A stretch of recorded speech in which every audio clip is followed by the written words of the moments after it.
Jason qualified for the America by winning his class at the 89 Connecticut, and he showed up weighing 191 pounds at 5'7".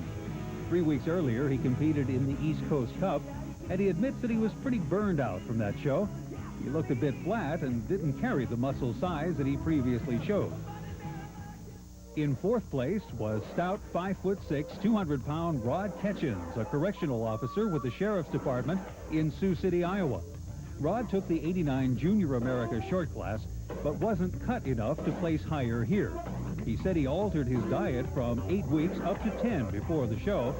Rod would like to compete at 215 pounds, ripped to the bone, and will utilize powerlifting-type training to gain the mass. In third place was 5'6", 207-pound Nick Lavatola from Roselle, New Jersey.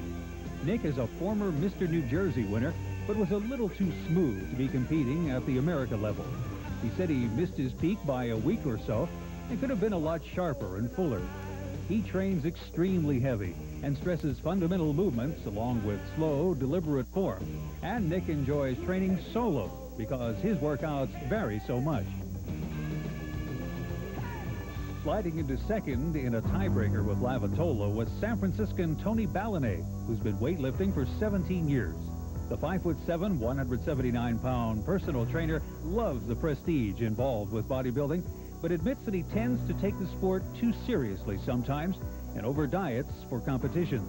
Tony felt that he could have gone in as heavy as 185 pounds and plans on doing so at the 90 America.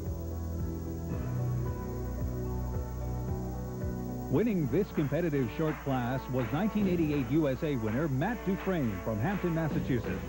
Matt's 5'6", 195-pound frame was sharp and muscular, and he presented his physique with real style. Trained by physiologist Bob Gruskin, Matt focused exclusively on this contest for a full year, training 4 days on and 1 off, and following an ultra-low-fat diet of 4,800 calories a day. He eats, drinks, and sleeps bodybuilding, and went on to capture the NABA Universe title 2 weeks later in London. This guy's got a definite future in the pro ranks. A familiar face in the medium class is 35-year-old Abe Cuesta from Tampa, Florida. Abe made his 8th consecutive America appearance in Massachusetts, but is yet to win the elusive title. He presented his 5'8", 218 pounds with a lot more muscle hardness and rips than ever, but apparently went a little too far since the judges thought he was too lean and had lost some of his trademark thickness. He'll be back next year and may try his luck at the Universe. Big Pete Miller thundered onto stage at 5'8" and 204 pounds. In this, his national-level debut, he was impressive enough to claim second place.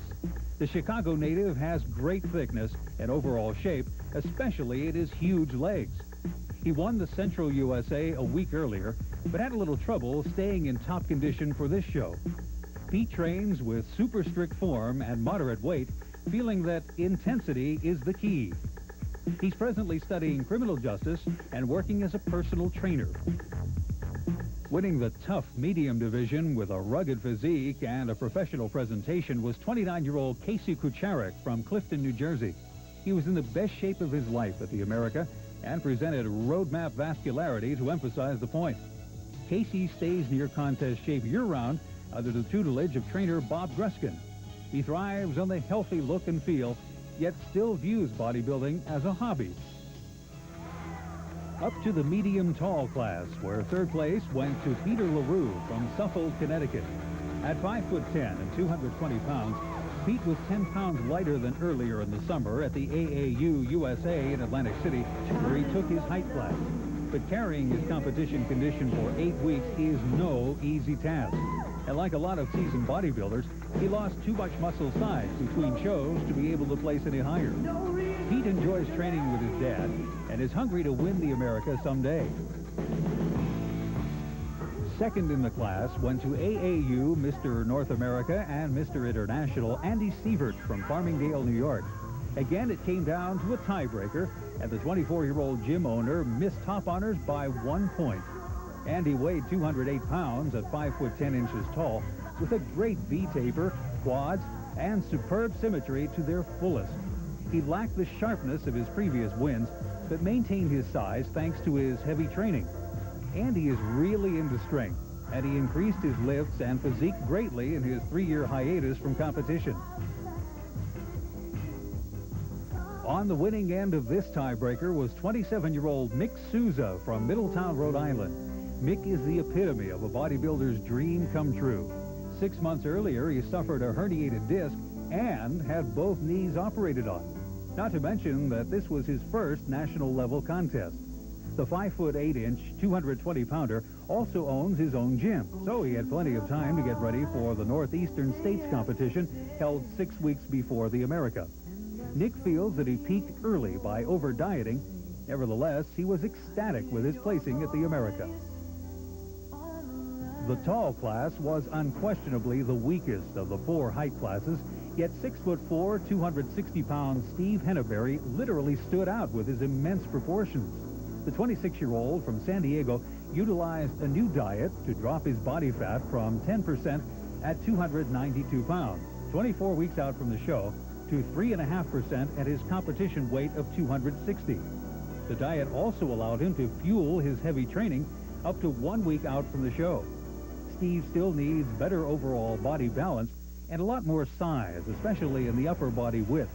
But his huge frame is riddled with potential either on the posing stage or in his newfound desire to become an actor. When the overall award came up from the judges, it was the rock-solid Matt Dufresne who walked away with the golden title, becoming the 50th annual Mr. America. My family, my family was here, my friends, and I'm Mr. America. How could you...